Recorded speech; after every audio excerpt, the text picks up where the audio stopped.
দেখুন, ডক্টর মোহাম্মদ ইউনূস বিশ্ববরেণ্য ব্যক্তিত্ব। উনি শান্তিতে নোবেল বিজয়ী এটি আমরা জানি। কিন্তু উনি উনার যে অভিজ্ঞতা, উনার ৮০ র বেশি বয়স।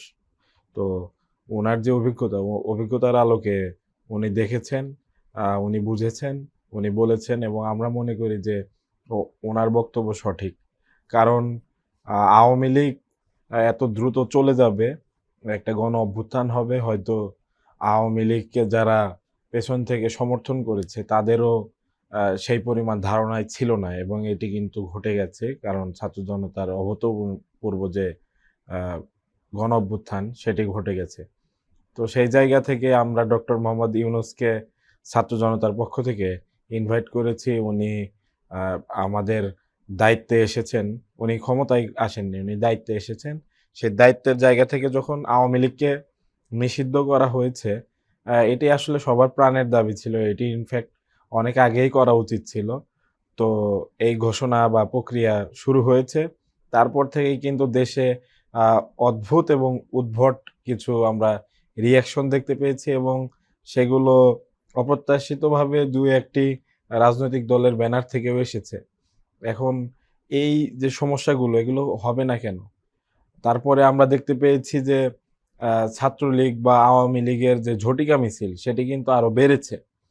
তো এটির তো একটি প্রতিক্রিয়া থাকবে, এটি খুবই স্বাভাবিক। এখন বাংলাদেশের চতুর্পার্শ্বে একটি বড় রাষ্ট্র, গণতান্ত্রিক রাষ্ট্র তারা বলে থাকেন। তো সেই জায়গা থেকে আমরা যদি বাংলাদেশকে বিবেচনা করি, বাংলাদেশ এতদিন ছিল তাদের একটি ওপেন মার্কেট। তো সেই ওপেন মার্কেটে তাদের একচেটিয়া যে আধিপত্য সেটি কিন্তু তারা হারাতে বসেছে। এখানে সাংস্কৃতিকভাবে তারা আমাদের উপর আগ্রাসন চালাতো। তো সবকিছু মিলিয়ে তাদের একটি কি বলে নতুন ধরনের একটি কলোনি একবিংশ শতাব্দীর একটি বড় ধরনের কলোনি তাদের হাত থেকে চলে গেল এমন একটি ধারণা তাদের মধ্যে রয়েছে এবং তাদের বিভিন্ন অফিসিয়াল ব্যক্তিবর্গের স্টেটমেন্টে আমরা বিভিন্ন সময় এর প্রমাণও পেয়েছি এই ৫ আগস্টের পরে।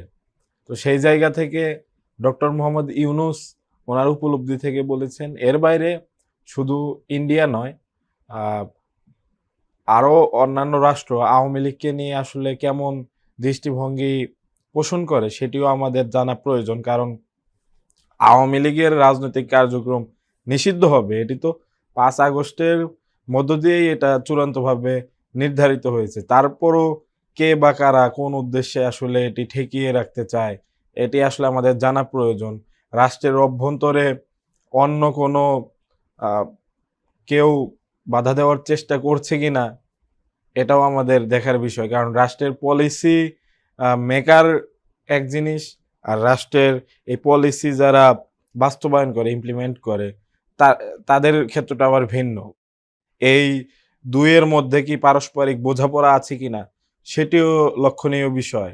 এখন যারা এই পলিসি মেক করে এবং যারা এই পলিসি ইমপ্লিমেন্ট করে, আমাদের ধারণা যে এখানে বোঝাপড়ার কিছুটা ঘাটতি রয়েছে।